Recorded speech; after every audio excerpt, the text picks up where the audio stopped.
রাত গভীর, গাজার আকাশে আগুনের লেলিহান শিখা। বিস্ফোরণের প্রতিটি শব্দ যেন আকাশকে ফুঁড়ে চিৎকার করে জানিয়ে দিচ্ছে এখানে জীবন আর মৃত্যুর মধ্যে কোনো ব্যবধান নেই। ধ্বংসস্তূপের নিচে চাপা পড়া মানুষের আর্তনাদ বাতাসে মিশে গেছে। এক মায়ের কণ্ঠ ভেসে আসছে, আমার বাচ্চাকে বাঁচান। কেউ কি শুনতে পাচ্ছেন? কিন্তু এখানে কেউ কারো কান্না শোনে না। এখানে কান্নার চেয়ে বড় শব্দ হলো ক্ষেপণাস্ত্রের গর্জন। ইফতারের পর ক্লান্ত শরীরে একটু বিশ্রামের আশায় যে পরিবার শুয়ে পড়েছিল, কয়েক সেকেন্ডের ব্যবধানে তারা ধূলিসাৎ হয়ে গেল। একটি শিশুর ছোট্ট হাত ধ্বংসস্তূপের নিচ থেকে বেরিয়ে আছে, কিন্তু তার শরীরের আর কোনো অংশ নেই। এটা যুদ্ধ না, এটা নিছক প্রতিরোধের বিরুদ্ধে লড়াই না, এটা একপাক্ষিক গণহত্যা।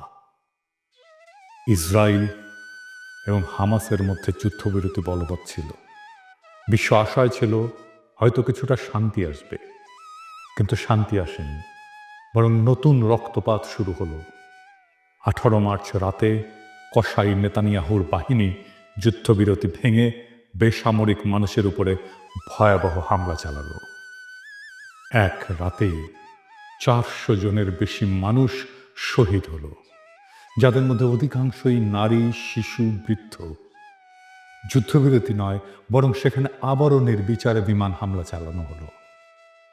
এক ফিলিস্তিনি সাংবাদিক বললেন, আমি ধ্বংসস্তূপের নিচে লাশের সারি দেখেছি। কিছু লাশ এতটাই ছিন্ন ভিন্ন যে চেনার উপায় নেই। একটা শিশুর কেবল মাথাটুকু খুঁজে পাওয়া গেছে। এটি কি কোনো সভ্যতার পরিচয় বহন করে? গাজার শিশুরা কোথায় যাবে? সমস্ত শিশুর স্বপ্ন এখানে এক ধ্বংসস্তূপ।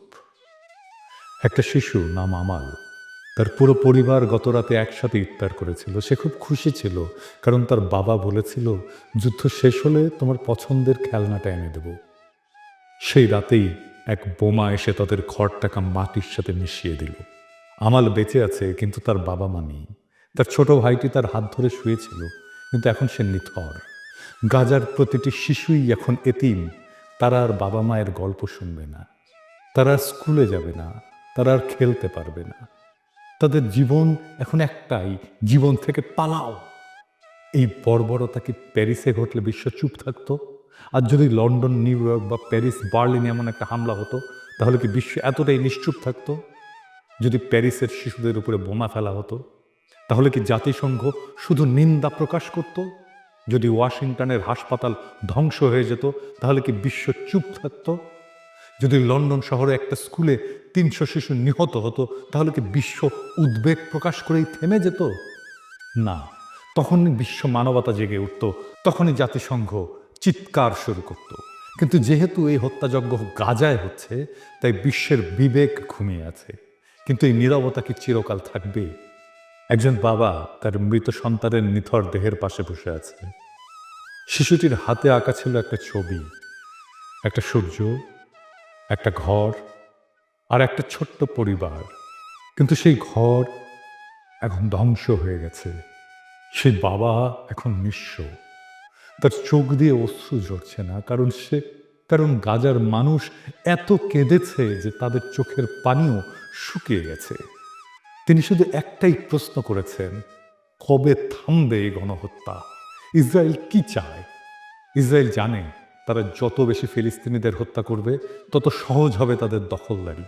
প্রথমে তারা ফিলিস্তিনিদের জমি কেড়ে নিল, তারপর তাদের ঘরবাড়ি ধ্বংস করলো, তারপর তাদের খাদ্য পানি বন্ধ করলো। এখন তারা একে একে হত্যা করছে, যাতে কেউ বেঁচে না থাকে। এটা ধ্বংসের একটা পরিকল্পিত নীতি। এটাকেই বলে এথনিক ক্লিনজিং। ফিলিস্তিন মুক্ত না হলে মানবতা মুক্ত নয়। গাজা পুড়ছে, কিন্তু শুধু গাজা নয়, এই আগুন একদিন পুরো বিশ্বকে গ্রাস করবে। আজ যদি ফিলিস্তিন মুক্ত না হয়, তাহলে মানবতা কোনোদিন মুক্ত হবে না। আর যদি গাজার শিশুরা বাঁচতে না পারে, তাহলে পৃথিবীর কোনো শিশুই নিরাপদ নয়। আজ যদি আমরা চুপ থাকি, তাহলে একদিন আমাদের ঘরেও আগুন লাগবে, তখন কেউ আমাদের জন্য কথা বলবে না। এখন প্রশ্ন হলো, এই হত্যাযজ্ঞ কবে থামবে? পৃথিবী কি নীরব দর্শকের ভূমিকা পালন করবে?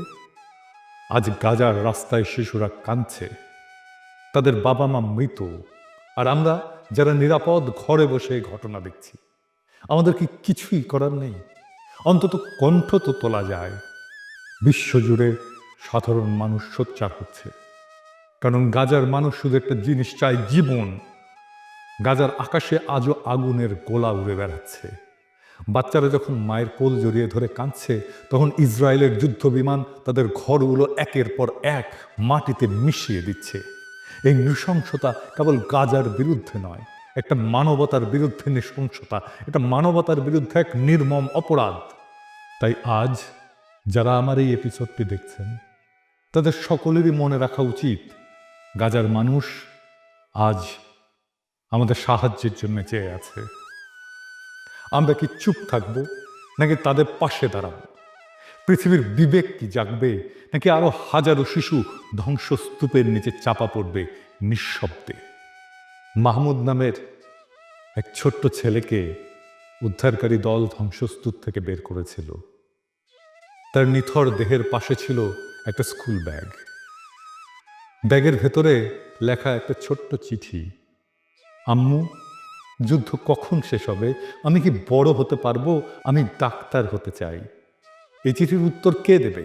ইসরায়েল, আমেরিকা, জাতিসংঘ, নাকি সেই বিশ্ব যারা শুধু চোখ বন্ধ করে রাখে? মাহমুদ আর বড় হবে না। গাজার ফাতেমা আর কখনো লাল জামা পরবে না। এই ধ্বংসস্তূপের নিচে চাপা পড়েছে শুধু গাজার মানুষ নয়, চাপা পড়েছে বিশ্ব মানবতা।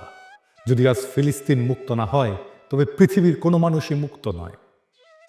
যদি এক জাতিকে নিশ্চিহ্ন করা যায়, যদি শিশুদের নির্বিচারে হত্যা করা যায়, যদি কারো ভূখণ্ড দখল করে পুরো একটা জনগোষ্ঠীকে শরণার্থী বানিয়ে ফেলা যায়, আর বিশ্ব কিছুই না বলে, তবে সেই বিশ্বে একদিন কেউ নিরাপদ থাকবে না।